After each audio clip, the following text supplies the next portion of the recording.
بسم اللہ الرحمن الرحیم۔ السلام علیکم مسلمان بھائیوں اور بہنوں۔ بیت الخلاء جانے کی دعا۔ بیت الخلاء جاتے وقت پہلے بایاں پاؤں اندر رکھے اور یہ دعا پڑھے: اللہم انی اعوذ بک من الخبث والخبائث۔ اے اللہ، میں آپ کی پناہ پکڑتا ہوں تمام شیاطین مردوں اور عورتوں کے شر سے۔ بیت الخلاء سے باہر آنے کی دعا۔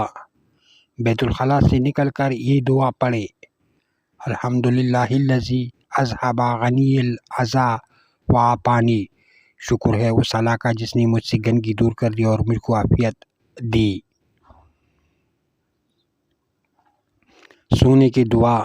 جب رسول اللہ صلی اللہ علیہ وآلہ وسلم بستر پر تشریف لاتے تو دایاں ہاتھ رخسار مبارک کے نیچے رکھتے اور یہ دعا پڑھتے: اللہم بسمک اموت و احیا۔ اے اللہ، میں تیرے نام لے کر مرتا اور جیتا۔